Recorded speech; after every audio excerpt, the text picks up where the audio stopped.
halaman 23, Athani as-sunan allati fi athna'i ghuslil wajhi. Betul ya? Sunnah wudhu terbagi 3 poin, 3 bagian. Bagian pertama sunnah yang dilakukan sebelum masuk dalam wudhu. Yang kedua sunnah yang dilakukan, di sini dibagi satu-satu malah. Yang kedua sunnah yang dilakukan saat wudhu, saat basuh wajah.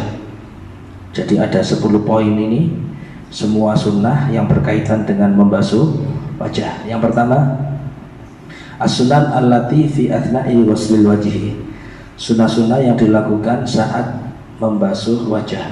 Poin 1, at-talaffudzu bin niyati, melafalkan niat. Fayaqul nawaitul wudu'a lis-sholati. Atau kalau versinya kita, nawaitul wudu' li raf'il hadatsil asghari fardhan lillahi ta'ala. Jadi melafadzkan, mengucapkan itu hukumnya adalah sunnah. Kalau nggak diucapkan nggak apa-apa, langsung wudu nggak masalah. Tapi kalau kita melafalkan dapat sunnah. Kenapa kok sunnah dilafalkan? Melafalkan itu membantu khusyuknya niat dalam hati. Nawaitul wudu li raf'il hadatsil asghar fardhan lillahi ta'ala. Basuh wajah. Ketika basuh wajah itu hati luweh tenang karena sudah dituntun oleh mulut. Beda lek seumpamane langsung basuh wajah tanpa melafalkan, lah itu biasanya kurang konsentrasi biasanya. Bahkan cenderung nanti was-was mamang. Niat tak gurung iki, niatku jangkep tanda, niat gola. Untuk menghindari hal itu, maka niatnya dilafalkan. Wa yaqul indah, ini dihafalin doanya ini. Allahumma ya Allah. Ini doa basuh wajah. Bayyid wajhi, engkau terangi wajahku. Binurika, dengan cahayamu ya Allah. Yauma tubayyid wujuha awliyaik. Di hari engkau terangkan, tampakkan, putihkan wajah-wajah orang yang engkau cintai. Ini hari kiamat, hari kebangkitan nanti. Wala tusawwid wajhi, dan ya Allah jangan engkau hitamkan wajahku.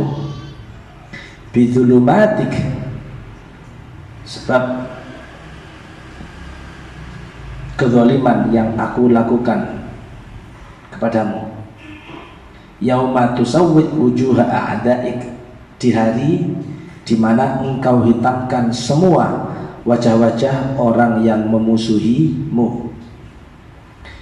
Dalam versi doa lain yang diriwayatkan oleh Imam Ghazali, Allahumma bayyid wajhi yauma tabiyatul wujuh wa taswaddul wujuh. Lebih singkat tapi artinya sama. Atau jenengan sulit untuk menghafal bahasa Arab ya, enggak ya bahasa Indonesia enggak apa-apa. Basuh wajah, ya Allah wajahku nanti ketika hari kiamat jenengan putihkan, jangan sampai jenengan hitamkan seperti wajahnya orang-orang yang memusuhimu ya Allah. Loh, kenapa kok diputihkan sama dihitamkan? Ya memang di Quran seperti itu. Al-Quran itu sudah menerangkan kejadian yang akan terjadi pada hari kiamat. Salah satunya juz 4, lali aku lali ini. Di juz 4 itu disinggung sama Allah Subhanahu wa ta'ala bahwa nanti Allah itu punya ada yauma tabyaddu wujuhu wa taswaddu wujuh, hari di mana di situ wajah menjadi cerah, menjadi terang, dan wajah menjadi gelap, menjadi hitam. Ini non sewu gak ono kaitannya ambek dunya.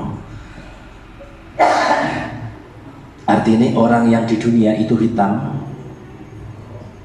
Pak Soeb, ya. Kulitnya Pak Soeb ini gak terang. Tapi lek Pak Soeb rajin wudu, besok dino kiamat kulitnya bakal terang. Orang-orang yang nggak pernah wudhu, walau kanu wa ingkanu muslimin, maksudnya mereka Islam, tapi besok dina kiamat ya bakal buleng ireng. Jadi nggak ditentukan dengan fisik kita di dunia. Sama kayak gini, orang yang ketika di alam barzakh nanti akan ditanya sama Allah. Pertanyaan kabeh podo. Pertanyaan kulo, pertanyaan untuk saya, pertanyaan untuk jenengan, untuk bapak kulo, bapak jenengan, atau orang yang sudah mendahului kita lah. Almarhum ada Ma'ruf, almarhum bapak Ipung, itu wis ditakoni kabeh di alam barzakh. Pertanyaannya apa? Sama. Oh berarti dihafal mau? Tidak bisa. Itu pertanyaan bukan pakai hafalan jawabannya. Tapi pertanyaan di alam barzakh itu jawabannya pakai keimanan di dunia. Artinya orang itu tidak iman, tapi apal besok di kiamat ya bakal lali. Karena pertanyaan itu bukan tergantung oleh hafalan kita, sama sekali tidak ada kaitannya sama hafalan kita. Atau mungkin orang nggak paham bahasa Arab, sama sekali jahil, nggak arti bahasa Arab. Tapi dia cinta ulama, dia sholat, dia poso, kewajiban dilakukan nang wong api. Sehingga misal dia hadir di pemakaman, ada talqin man rabbuka, sapa Tuhanmu, dia nggak paham artinya apa. Cuman karena kesolehannya di dunia, ketika di alam barzakh Allah yang nuntut dia untuk menyelesaikan pertanyaannya.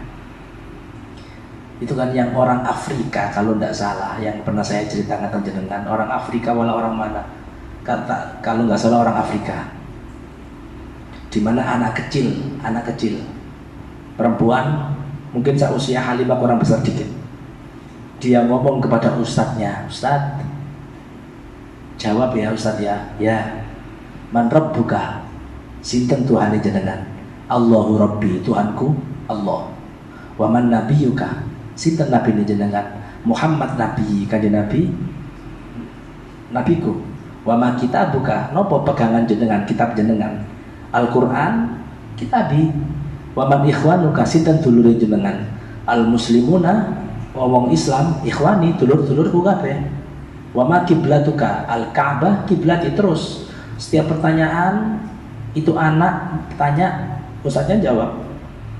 Kemudian anaknya bilang, Ustadz apa? Sekarang antum jawab, tapi posisi lisannya mingkem, gak boleh mangap Ustadz. Man rabbuka, wa man nabiyyuka, gak bisa ngomong. Bukan ustadznya gak hafal, bukan ustadznya gak tahu, tapi gak bisa ngomong.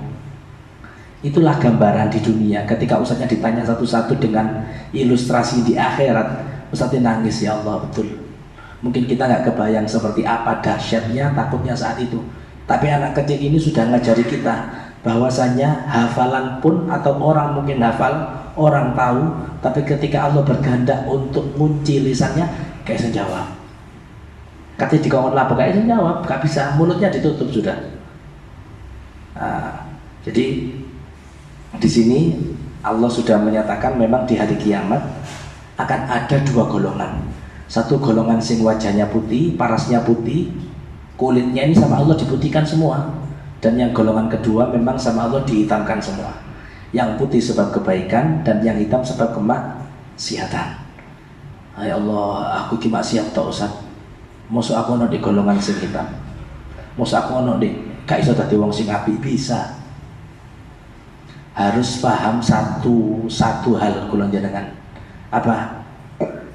Allah itu dalam hadis Nabi itu menyatakan innallaha, kanjeng Nabi ngawali dengan taukid, sungguh Allah itu membentangkan tangannya, ya besut yadahu bin nahar. Pagi hari Allah buka tangan ibarat pintu rumah. Sama Allah pintu rumah itu dibuka pagi-pagi, ibarat pintu dibuka sama Allah. Tujuannya apa?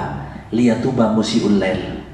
Orang yang malam kayak gini nih maksiat sama Allah, maksiat tangannya, maksiat matanya, telinganya, lisannya, itu besok dia supaya bertobat sama Allah Subhanahu wa taala. Jadi pagi itu Allah sudah buka. Allah sudah tobat atau enggak?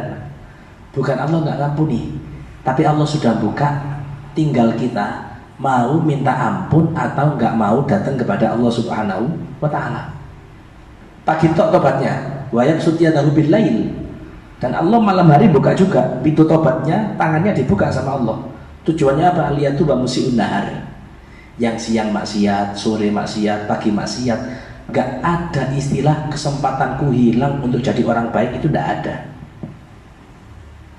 Maka nih, sebahasa kasar kita, sebejat-bejato kita, jangan pernah kita berpaling dari rahmat Allah itu sudah. Aku elek, kita beranggapan ya Allah aku yakin dosani bagus, tapi di saat kita mengatakan aku banyak dosa sehingga aku malu ke masjid, salah di situ. Sehingga aku malu untuk ngaji, salah. Aku malu untuk sholat, malu untuk ini, untuk ini, salah. Itu malu yang salah di situ. Kenapa? Setan itu salah satu propagandanya ini, tujuannya setan ini, selain dia menggoda kita untuk maksiat, dia menggoda kita lebih dari itu. Apa? Alias putus asa dari pintu rahmati Allah Subhanahu wa Ta'ala. Saat orang sudah nggak mau tobat, orang sudah ketoknya api karena dia merasa jelek, tapi merasa jeleknya itu membuat dia nggak tobat. Disitulah setan merasa berhasil.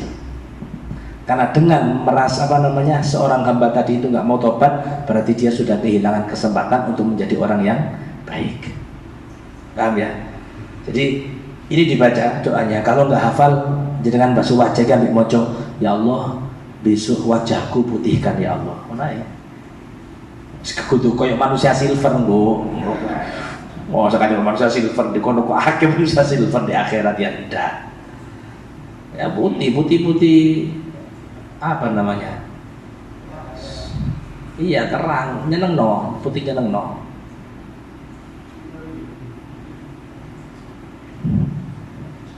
Gak perlu skincare ya. Bojone Mas tuku skincare wudu masih ngakeh suwen skincarean tok gak tahu wudu padha ae percuma. Nomor dua an yabda bil wajhi min a'lahu. Cara wudhu yang sunnah, ini cara wudhu yang sunnah itu mulai dari atas wajah sini. Jadi guyur banyu seret, ya misal ada yang sunnah. Tapi misal jenengan dibalik ya boleh aja, atau nyamping seret oleh air. Nah, cuman kan nggak normal lah, normalnya kan pasti dari atas. Itu biasanya kayak pancuran atau jenengan atau ini, ya kan? Nggak dapat sunnah. Loh terus ya apa ya tadi? Caranya digoyor naik. Biasanya itu bisa terjadi, bisa dilakukan. Kalau tangan jenengan itu gayung air, gayung seret tangan kiri dikucurno, atau tangan kanan dikucurno, tangan kirinya ngusap wajah. Caranya. Tapi model-model kula jenengan ini kadang sikate usap-usap rasa-rasa. Pokok teles ngonoan. Dari atas, basuh wajah dari atas sampai bawah. Dari samping, dari bawah semuanya boleh, cuman yang sunnah dari atas. Wa an ya'khudhal ma' biyadaihi jami'an. Nah ini sunnah mengambil air dengan kedua tangannya.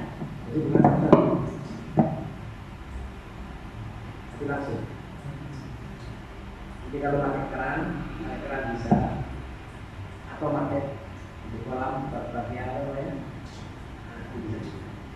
Cuman yang perlu diperhatikan, kalau jenengan wudhunya di kolam, apa jenenge si kolam? Oh sekolah mereka apa jenenge? Bak mandi. Di bak mandi atau di masjid-masjid itu yang airnya kurang dari 2 kola, hati-hati. Hati-hatinya gimana Ustaz? Apa mustakmal itu air tak pakai netes. Yang mustakmal itu yang netes, bukan yang di baknya. Paham ya? Misal iki bagi cuman 1 meter, musuh 1/2 meter. Tak pakai basuh wajah, netes. Yang mustamal itu yang jatuh dari wajah. Loh, bagi ini mustamal enggak. Loh, setahu saya, ya bisa sekarang tak kasih tahu, enggak mustamal itu sudah. Jelas ya? Paham ya? Yang kulo bilang hati-hati. Kalau kita salah cara, mari basuh wajah, basuh tangan. Biasai. karena kita pakai bak mandi, pakai apa? Yang kita lakukan disuruh lupno, ya kan? Singkat, enak, gak usah nyipuk, joko, kan enggak, langsung air, air yang kurang dari 2 kola, kemudian dipakai basuh yang wajib, kan dipakai basuh wajib ini misal pakai ya, tak suruh lupno ini, kan tangan saya ada hadasnya, ketika tangan ini lepas, seret, mustakmal.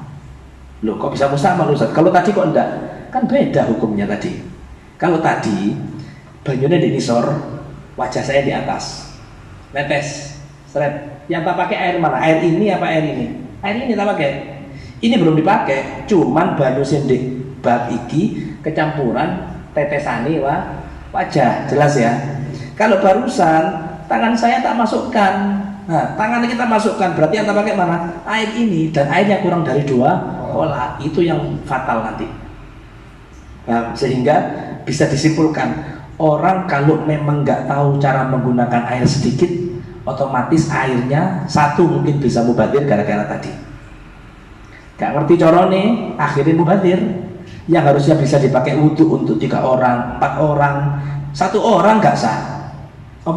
Sampai basuh tangan mari, tak gaya sirah nggak sah, tak gaya kuping nggak sah. Kenapa? Karena statusnya sudah mustakmal. Jelas ya? Jadi simpelnya mustakmal itu air bekas mensucikan hadas atau mensucikan najis. Loh kalau di bab tadi Ustaz, itu kan kecampuran air mustakmal. Kenapa nggak mustakmal? Seberapa banyak sih yang nyampuri? Tetesannya seberapa banyak? Paham ya? Paling cuma beberapa tetes. Lu kan saya basuh wajah 3 kali. Yang wajib basuhan pertama, kedua, ketiga. Pertama, 1, 2 sunnah. Sehingga hanya 1 kali basuhan, basuh netes ke situ, itu insya Allah gak bakal cukup untuk merubah sifatnya air. Sehingga kata ulama, karena yang netes ini mustakmal, airnya ini sedikit, kita mengira-ngirakan hukum itu sunnah. Falau hajama, lamun gak dikira-kira no, langsung aja wudhu wis, tangan pokoknya ojo dicelup no, tangan dibasuh di luar, ditarik, tangannya itu ditarik ke atas, airnya ditarik ke atas, tarik, dikeluyur no, jatuh ke bak, enggak apa-apa, sampai mari enggak apa-apa. Orang kedua model wudhu kayak gitu enggak apa-apa. Intinya satu, jangan sampai masukkan tangan ke baknya tadi, ya kan?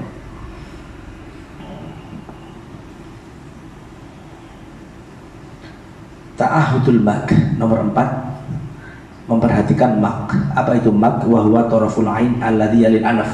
Ini mak, ujung mata yang ada di samping hidung. Gak ngerti bahasa Indonesia ya apa? Bahasa Arab ya ono. Bahasa Indonesia ya apa sing kuliah? Ini bukan kuliah UT ya, ini UHT tak UT. Apa iki apa bahasa iki? Ojo aneh-aneh wis gak ngerti kan? Mari.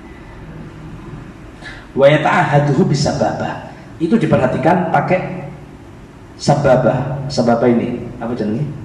Lunjuk. Al-lahau, ta'ahudul lahau. Ada yang bilang lihau, ada yang bilang lahau. Memperhatikan lahau atau lihau. Apa itu lihau? Wa huwa taraful akhar lil ain, ini yang satunya. Jadi kalau mak ini, yang sampingnya hidung ini mak, yang sini apa jenenge iki? Ana ya.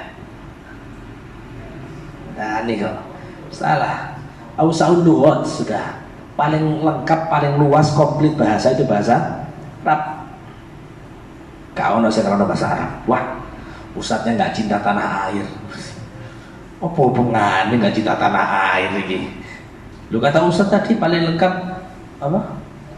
Bahasa Arab. Lah terus ya kalau kita ngomong paling lengkap bahasa Indonesia bohong kita berarti. Paling lengkap bahasa Jawa bohong juga kita. Ini bukan masalah kita menghina. Kalau kita ngomong bahasa Indonesia jelek itu kita menghina. Kan nggak ada unsur penghinaan di situ. Paham ya? Jadi paling komplit itu bahasa Arab sampai Sayyidina Abu Bakar. Hilal ini gara-gara keringatku gitu. Sampai Sayyidina Abu Bakar Siddiq, Sayyidina Abu Bakar. Itu beliau baca Quran. Ketika baca Quran sampai di firman Allah, Fatiris samawati wal ard. Fatir. Oh, apa Fatir ini? Sayyidina Abu Bakar, orang Arab, sahabat Nabi Muhammad. Beliau nggak paham artinya Fatir. Beliau bingung. Akhirnya beliau keluar. Kalau tidak salah, beliau menghendaki menuju rumah Kanjeng Nabi. Di tengah jalan ada dua orang ribut rebutan sumur. Jadi sumur kita sopo sing memanfaatkan sumur, keluargaku apa keluargamu? Cari sing nomor satu, pihak satu. Ana fatir hadal bi'ir. Aku sing gali sumur iki. Cari sisi lah, bal ana fatiru. Ndak, sing gali pertama aku. Sadurunge kon gali sampai dadi, aku sing gali pertama kali. Langsung Sayyidina Abu Bakar paham loh. Oh, Fatir itu yang menciptakan berarti. Jadi fahamnya kadang bahasa Arab itu dari beberapa kasus yang didengarkan oleh orang lain. Subhanallah. Jadi betul-betul lengkap bahasa Arab itu sudah. Kita ain saja, ainun mata ini. Ain ini secara bahasa Arab ya ain mata. Tapi kalau di Quran dipakai ain itu bukan mata tok, banyak artinya. Di surat Al-Kahfi itu, surat Al-Kahfi. Wa kana waro ahum malikui ya'khudhu kulla safinatin husbah. Itu kan waro itu kalau bahasa Arab di Indonesia kan waro itu di belakang. Oh, di belakangnya orang itu, di belakangnya Nabi siapa? Nabi Musa sama Nabi Khidir itu ada seorang raja, bukan seorang raja sih, perompak. Nah, tapi ternyata warok di situ artinya bukan belakang, apa? Depan. Bayangkan. Quran tapi kayak ngono. Mari ngono orang dengan entengnya dia ngomong nggak usah tafsir. Lapo? Kita pakai terjemah Quran. Yo. Akhirnya nanti masuk dalam firman ayat itu, firman Gusti Allah itu, walau kana min indi ghairillah lawajadu fihi ikhtilafan katsira. Quran itu lamun bukan dari Allah, buatan manusia, orang itu bakal melihat Al-Quran ini antara satu ayat dengan ayat yang lain kontradiksi, saling berlawanan, gak nyambung loh. Ayat ini ngomong ini, ayat ini ngomong ini, sing betul sing ndi. Tapi ketika itu dari Allah dan ditafsiri sama Nabi Muhammad, maka jelas, oh ya Allah, sing dimaksud itu modelnya kayak ini. Jadi itu pentingnya warisan ilmu yang diwariskan Nabi Muhammad SAW. Jadi bukan asal-asalan, bukan pakai kecerdasan. Loh, kalau profesor doktor emangnya nggak bisa menafsirkan Quran. Quran itu bukan ditafsiri pakai ilmu biasa, tapi Quran itu ditafsiri pakai kolbun wa'in, hati yang siap menada rahmati Gusti Allah. Orang takwa akan memahami banyak di situ. Tapi orang kalau nggak bertakwa nggak usah paham, moco ngeluh deh wisan. Oh boy iki ngantuk gurung mari ngantuk wisan Ustaz.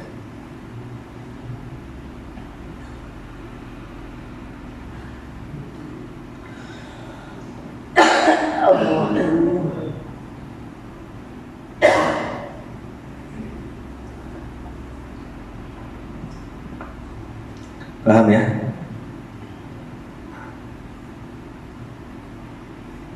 Kemarin itu yang juga tak terangkan dalam bahasa Arab, ini kan tangan ya, ini lengan atas, lengan bawah, ini apa? Pergelangan ininya lah. Hah? Bahasa apa itu itu? Bahasa Indonesia apa ini? Telapak tangan, Ustaz. Telapak tangan ini telapak tangan. Ini punggung tangan ini. Bahasa Arab kaf. Ini batnul kaf, ini dhuhrul kaf. Kalau ini semua kaf. Bahasa Indonesia apa?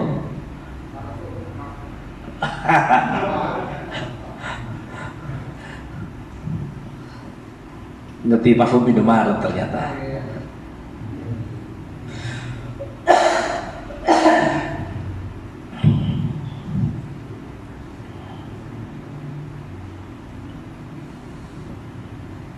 Ngene iki gak ana pengin ngaji tafsir ngene iki aku iki asine. Digawe ngaji tafsir sebulan sekali ae. Hari Senin apa? Senin awal bulan atau Senin akhir bulan, asik paling. Aku ambil murojaah, aku ambil apa? Ambil apa murojaah itu? Ngulang, aku ambil ngulang. Soalnya gak ngulang gak iso, soalnya gak ngulang. Lali kabeh. Ibarat aku tahu nang Jakarta 10 tahun lalu, gak baik nang Jakarta, kok nang Jakarta ngeluh aku wisan, endi ki omah biyen iki, berubah kabeh wisan, kayak gitu. Ilmu lebih dari itu. Wah, ilmu itu berbicara, ilmu itu ngomong. Lau tasawwar, ilmu itu andai kata dia menjelma barang, menjelma seseorang, dia akan ngomong apa? Omongan ilmu kepada kita. A'tini kullak. Kon duwe apa? Kalau kita ditanya, kamu punya apa, Tik? Duit, umur atau waktu, kesempatan, tenaga, pikiran, kulla. Kekno aku tanpa batas unlimited. Apa yang kamu punya? Coro duitmu piro? Duitku sakmene, kekno kabeh. Waktumu piro sakmene, kekno kabeh. Tenagamu piro sakmene, kekno kabeh. Kasihkan aku semua kata ilmu. Tapi janji ilmu apa? Oh, tiga bakti. Kon cuma pakai separuh ya, bukan separuh, sebagian tok. Secuil. Bayangkan, kita sudah mati-matian. Ternyata kita nggak dapat semuanya. Artinya apa? Wasik, ilmu luas.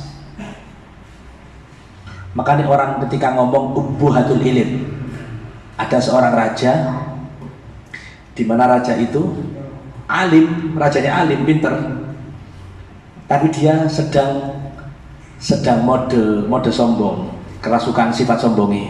Wah, nek kadang sombong kan kadang cara kita kalau diremehkan kita pasti ngomong loh. Kan gak ngerti aku dah, kadang gitu. Aku iki lulusan iki loh. Nah, maksudnya mungkin dia menyombongkan di depan orang yang sombong. Nah, cuman raja ini kerasukan sifat sombong itu. Ketika sombongnya keluar, akhirnya ajudane takon, asistennya atau mungkin penasihatnya ngomong takon. Naam, ya. Jenengan semerap wakeh ilmu jenengan semerap. Ya, asalak, aku takon, aku gak takon sing barang sesuatu liya ndak. Mada turin, kon pengen takon apa? Kulo takon dengan sesuatu yang ada pada jenengan sendiri. Lihya, jenggot. Apa? Kulo gak takon rambut, takon jenggot jenengan. Ono piro jenggote?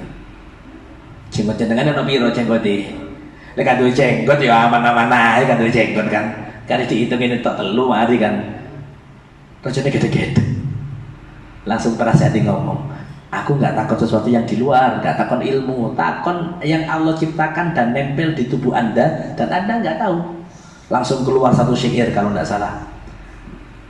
Wa kullu liman yadda'i fil ilmi manzilatan. Sampaikan kepada orang yang ngaku pinter, ngaku alim, aku ki alim, aku profesor, aku doktor, aku ustadz, kiai. Sampaikan kepada mereka yang ngaku-ngaku kayak gitu. Alim tasyai'an, yang kamu tahu sekecil apa jenenge? Sedikit cuil. Wa ghabat angka asya, sing gak kon weruhi, wakeh sing gak kon weruhi. Makanya ketika ada kita muji ulama, kita muji aulia, anggaplah misal ada satu kiai datang ke kita, satu ulama datang ke kita, kemudian kita jadi MC. Alhamdulillah, natasyarraf, kita dimuliakan, kita menjadi mulia sebab kedatangan al-alim al-alama, seorang alim, seorang alama, pakar ilmu, pakar ini. Itu yang diomongi, dia nggak bakal ngerosok mantuk-mantuk aja nih alim, aku nggak ada kayak gitu. Pantes, aku disebut ngono ki pantes aja nih, nggak ada. Hatinya tuh mesti ngomong-ngomong, aku ini gak ngerti apa-apa, titik. Mereka itu malu dengan pujian, kayak kawan dewe kan enggak. Wes gak duwe tapi pinginnya dipuji, kebacut sama dewe kan jadi kan. Kadang kula mawon oleh undangan naik yo ono guyune kadang Haji Muhammad Siddiq. Waduh. Oke, aku haji. Iki oleh undangan Haji Muhammad Siddiq baru kali ini aku. Oleh undangan apa nih? Haji Muhammad Siddiq loh, insyaallah iki ping pindho insyaallah ngene. Mana sing abi, sing lucu mana abi. Aku Ustadz Muhammad Siddiq. Abi Haji Abdul Hayy. Aku ini gelarnya haji, gelarnya ustad dukuran endi sih ya Allah. Soalnya TAB gak ono ustaz TAB iki. Kan oke ini kan ustaz cuman Haji Abdul Halid aku Ustaz Muhammad Siddiq. Nah, dari situ kita pun belajar kan, kula panjenengan ini belajar bahwa panggilan awak dhewe celuk siapapun gelem mau gitu loh. Gak berkurang, kemuliaan kita gak bakal berkurang sebab kita di ini tuh gak bakal berkurang. Cuman rotok mangkel aja nih. Lek seumpamane sing ngundang iku murid tapi ngelama di undangan. Ono jamaah lah. Jamaah apa iki? Jamaah tabligh ya. Ono jamaah iki ngundang. Undang kula be Abi. Muhammad Siddiq, Abdul Haji. Weh, nak aja nunggu. Lek undang kanca iki ngene aja nih. Karuan iki kancane Abi sik masuk di akal aja aku ini. Astagfirullah aku ngono ya wis apa maneh selamatan wong sing sedo. Ya enggak masalah kita apa maneh Abi wis wong paling enggak mikir untuk diilokno diapakno wis. Gak blas hatalan sampai saiki gak pernah cara Abi ngomong yo apa wong iku gak ada. Lah dhewe kan ndak. Lah ono ae wong iku. Komentari gak cocok kan mesti. Tadi nata alam kita belajar untuk menghargai.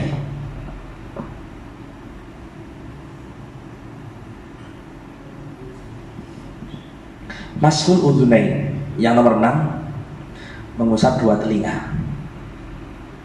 Khurujan keluar min khilafi man yakul dari pendapat ulama yang mengatakan innal udhunaini minal wajhi, bahwasanya telinga dua ini bagian dari wajah. Jadi masul udhunain kan sunnah, tapi sunnahnya itu bukan hanya mustakil itu sunnah yang disendirikan. Contoh, mari basuh wajah, basuh tangan, basuh kepala, basuh telinga. Ini sunnah yang sendiri. Secara urutan ada tempat untuk basuh telinga. Kalau di sini tidak. Kenapa? Ini kan babnya tadi kalau jangan masih ingat sunnah-sunnah yang dilakukan saat membasuh wajah. Berarti pas basuh wajah kuping ini katut no gitu loh. Jadi pas basuh wajah. Kenapa? Karena sebagian ulama mengatakan telinga bagian dari wajah itu loh maksudnya. Jelas ya? Nomor 7 itolatul hurrah, melebihkan al-hurrah. Apa itu hurrah? Wahia yang dimaksud itolatul hurrah adalah ghuslu mazadah, membasuh lebih an haddil wajhi dari batasan wajah yang diwajibkan minjami ijawanibi dari segala sisi. Wajah itu kemudian dari tumbuhnya rambut ke dagu. Nah, maka itolatul hurrah kita lebihkan. Kita sampai gini. Ada itolatul hurrah. Jadi melebihkan, tapi melebihkannya banyak. Paham ya? Dilebihkannya banyak. Ini kayak nyaur utang lho rek. Nyaur utang coba pasan. Adab pada adab. Aku utang piro? 500. Terus nyauri piro? Lebeni 550, 600. Nah, lu kan riba Ustaz. Riba itu kalau masuk syarat. Jadi kan utang kulo, tak piro? Utang 2 juta. Kalau sanjang tak utangi, tapi syaratnya balik 2,5 juta. Ada riba. Tapi ketika kita tidak menyaratkan, maka fadlah lebihnya itu sunnah. Hadiah. Niatnya itu hadiah, itu sunnah. Termasuk adab seperti itu. Dan Nabi Muhammad seringkali kalau nyaur utang, gaya nyaurnya kanjeng Nabi dilebihkan. Lek awak dhewe dipres-pres no, nyicil dipres-pres no maneh. Utang 2 juta, nyaure 100. Engko dipres-pres no gak lebih kan yo, pas yo. Oh, subhanallah. Utang perhitungan, nyaure yo juga perhitungan. Aku mang delok video. Kita ini soalnya belum dulu bisa video ini. Jadi ada apa namanya, orang utang, sing utangi, sing menghutangi, itu didukur, nunggu kursi. Sing utang di nisor, menunduk, ya, utang, wah gaya. Tapi di nisor video nih diwalik, pas nyaur iki yo, nyaur nagih, pas nagih, sing utangi nunggu nisor. Enggak, si utang lu berdukur. Pemohon aku ini Allah Karim. Zaman sekarang, padahal utang itu, menghutang itu pahalanya kan besar. Cuman lek ndelok wonge. Makanya Ustadz Qaim, saya punya guru sampai berfatwa, kalau kita yakin orangnya nggak nyaur utang, dosa kita utangi. Aku utang. Jadi kan ngerti dari orang-orang selentingan, iki wong ribet ruwet. Ya apa, gak usah diutangi. Lah terus gimana? Kalau kita bisa bantu, kasih sedekah. Utangnya berapa sih 1 juta? Gak iso kita, kayak ono 150 wara. Aku iso ngekei gak usah utang, selesai sudah itu aman. Aku iso ngekei sakmene, dibuka 20.000. Iku yo ngilokno lah iku. Butune 1 juta ngekei 20.000 kan ya dia syukur, dia berterima kasih, tapi kan ono megelnoe ngono iku ya.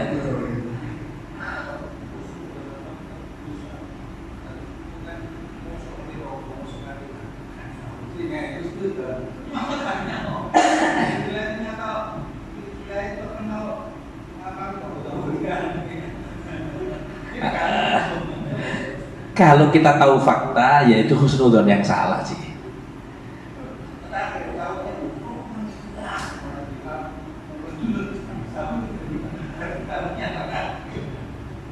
Tapi ya subhanallah, memang zaman sekarang itu percaya kulo ya masalah dodolan iso ndek iku. Dodolan ali-ali wis. Duit kulo nyantem nang orang. Padahal dekene transaksiku enak kita. Sampai kena dene aku ngene Allah Karim ngono ya wong.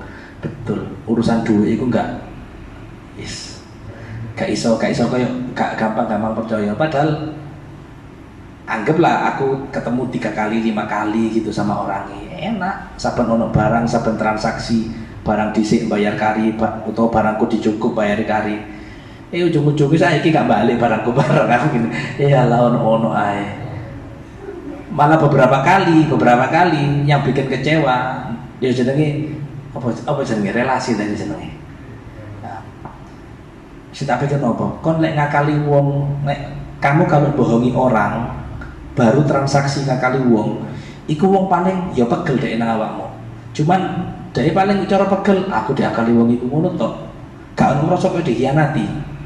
Tapi ketika kamu sudah jalin api, mari ngono kon dipeluk kutho bedake kan rada mangkel lah. Sing kene wis ngenak-ngenakno, sing ngono malah ono kesempatan, mendung sing ngono malah kan ngono. Oh ngene iyalah ya Allah dunya isine dunya kayak ngene iki jan isine dunya.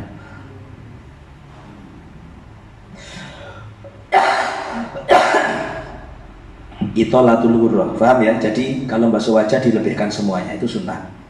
Nomor 8 ad-dalku, menggosok, wahwa imrarul yad alal udwi, menggosokkan tangan, menjalankan tangan di atas anggota badan, digosok-gosok. Nomor 9 at-takhlil lilihya al-katha, menyela-nyelai apa bahasa Jawa? Ya, menyela-nyelai. Paham ya? Menyela-nyelai jenggot yang tebel sama ini apa ini? Brewok itu tebel istilahnya. Wa yakunu bi asabiil yadil yumna, pakai tangan kanan. Min asfal, dari bawah, bukan dari atas. Bukan gini, tapi kalau kumis potong, bukan disela-selai, kumisnya tebel disela-selai enggak. Potong sampai kelihatan putihnya bibir. Putihnya bibir apa? Merahnya bibir, ada sunnah. Kalau dihabiskan, kumisnya dihabisi, dicukur entek, makruh. Jadi yang anggota tubuh ini, wajah ini, bulu yang makruh dihabisi, kumis sama jenggot. Jenggot itu bahkan nasnya Syafi'i, Imam Syafi'i mengklaim kalau jenggot dihabisi total haram hukumnya. Jadi jenggot itu dihabisi total, Imam Syafi'i ngambil dalil haram. Cuman ashab Syafi'iyah, generasi ulama setelah Imam Syafi'i yang bermadzhabkan Syafi'i, mereka mengomentari bahwasanya nggak sampai haram tapi makruh. Ya paling tidak kan Nabi niku kan Nabi sallallahu alaihi wasallam karena yurajjil lihyatah, kalau nggak salah Rasulullah itu nyisiri jenggote disisiri. Kalau jenggot disisir, satu tanda jenggote panjang, ya kan? Dua, akeh. Berarti jenggote Kanjeng Nabi itu tebel, banyak, dan panjang dan rapi. Karena Kanjeng Nabi kadang nyukur jenggot.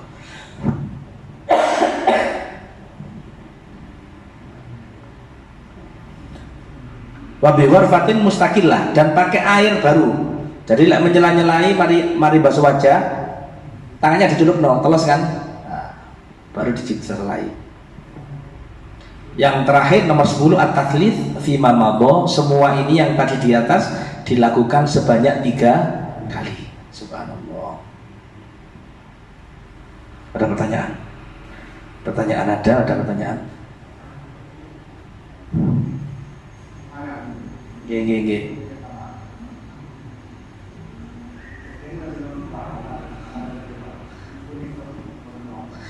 Jeding lek 2 kola lebih, tangannya dijeburno. Saawake gak apa-apa.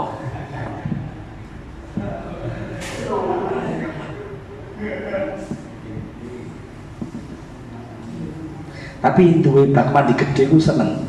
Maksudnya ketok seger, ketok kayak bak mandi di kantor ini. Itu kan, ini kan dulu gudang. Sekarang jadi bak mandi itu, jadi kamar mandi. Anak-anakku renang tak lebono kono aku. Mudah kabeh. Tuh, tapi ya dikuras lah, gak ono barokah kurjane cek usaha. Ya ndak, tetap dikuras. Gede seneng. Kamar mandi ini belum soalnya gede. Apa? Bak mandi ini. Termasuk tek mbahku. Seperempatnya ini. Seperempatnya apa ini? Musola ini. Enak lek kamar mandi besar, gak ragu-ragu lek kena najis, itu paling enak. Lek cilik nanggung bahasa yo. Kayak najis titik, najis. Terus ya apa? Ya kudu diperseni. Usah najis tak gua, banyune tak amber-amberno. Najis pancet. Lo kan banyune amber. Ini bukan hitungannya kita pakai najisnya harus hilang, enggak. Tapi wadah yang hanya muat kurang dari 2 kola, kalau sudah najis, ya najis. Jadi harus dibersihkan, dikuras total.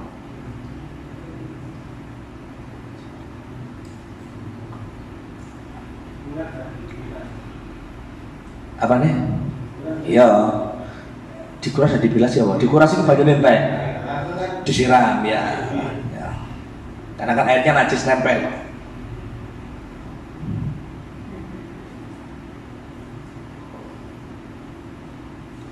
Samratu Tauhid.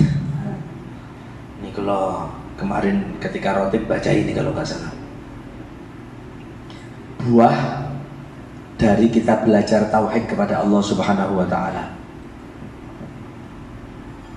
Tauhid itu kan yakin kepada Allah, ya kan? Dan yakinnya itu dalam hati, dan hati itu urusannya samar, nggak tahu. Yang ada dalam hati jenengan kulo nggak tahu. Tapi hati ini mengekspresikan, menggambarkan keyakinan kita, atau ekspresi kita menggambarkan keyakinan yang ada dalam hati kita. Makanya wong kena musibah mesem tenang deh. Anaknya mati tapi ya nangis, ngakak aneh. Tadi mari anaknya mati nangis tapi deh, insya Allah. Gak ono kerasa sing berat model kaya opo. Kenapa? Tauhidnya tinggi, yakinnya tinggi kepada Allah Subhanahu wa taala. Makanya sampai dikatakan orang itu kalau tauhidnya, keyakinannya sama Allah tinggi, musibah apapun ringan, pasti itu jaminan sudah. Lu kok bisa Ustaz musibah apapun ringan? Karena dia tahu gak ada yang terjadi kecuali Allah sudah tetapkan di situ. Paham ya? Masih diempet, ditahan, tapi lek Allah nak dino dadi ya Allah. Ya jadi. Ada seorang sahabiah perempuan, sahabat perempuan. Sahabat perempuan itu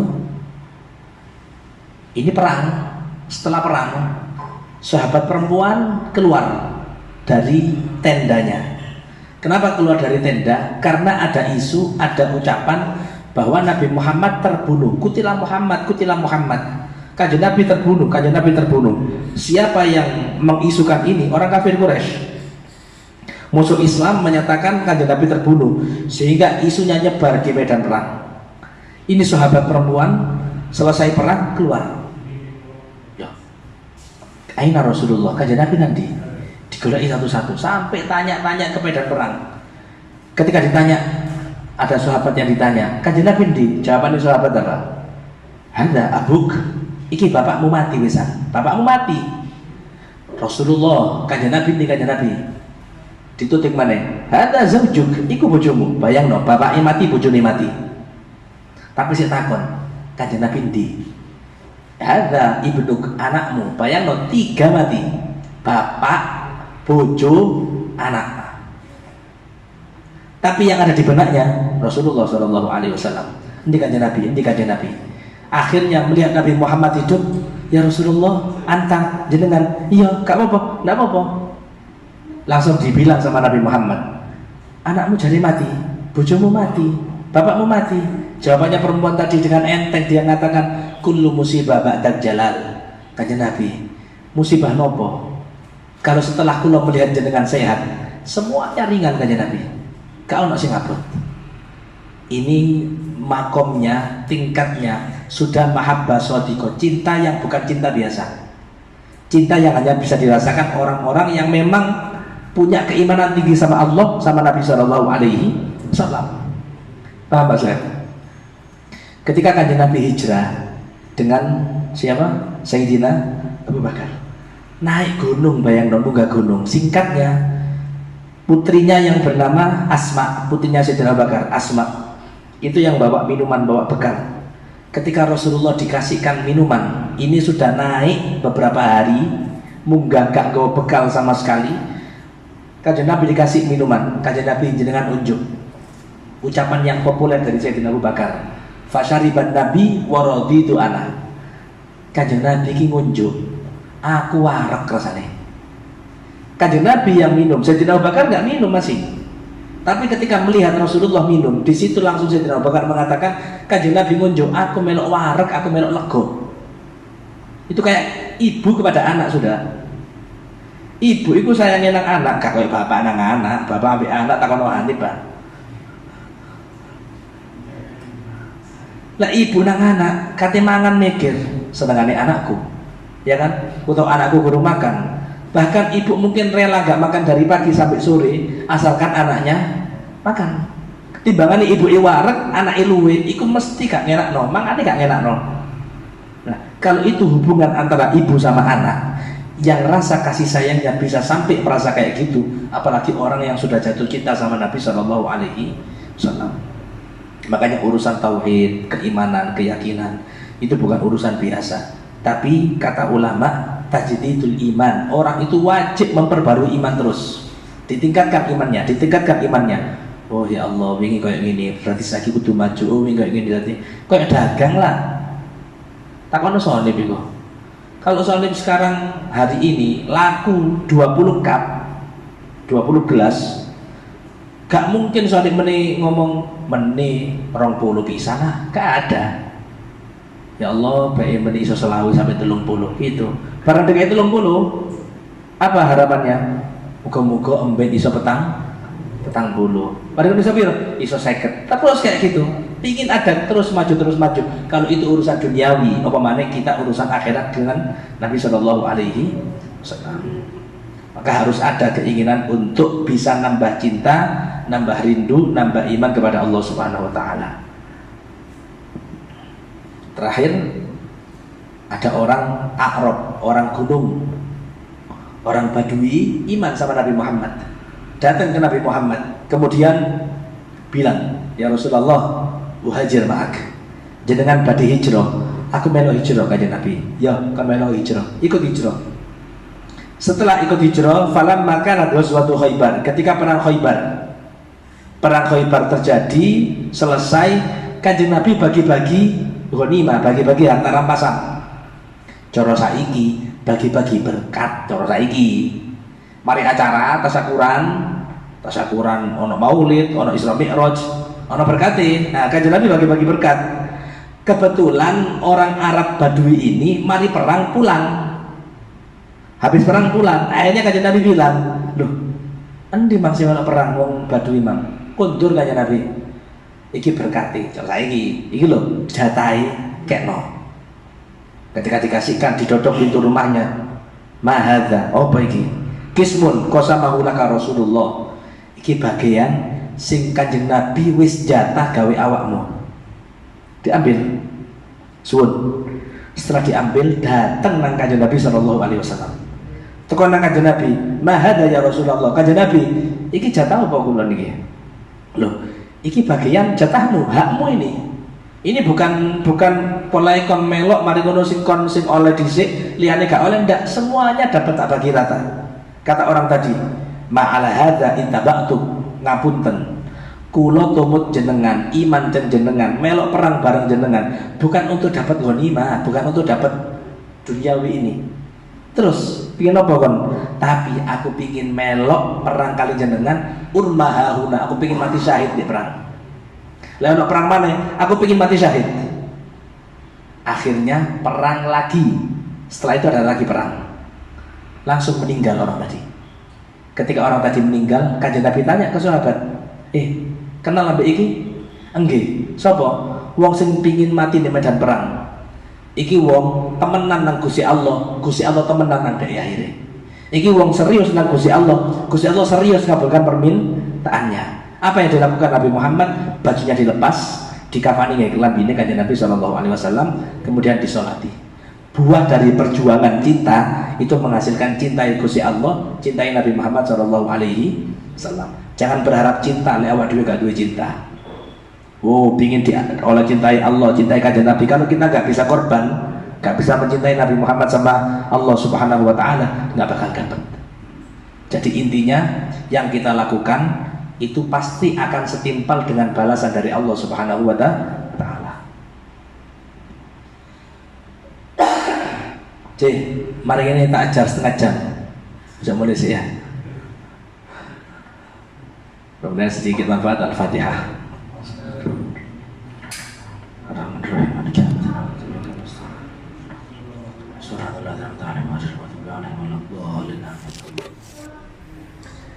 Ya Allah.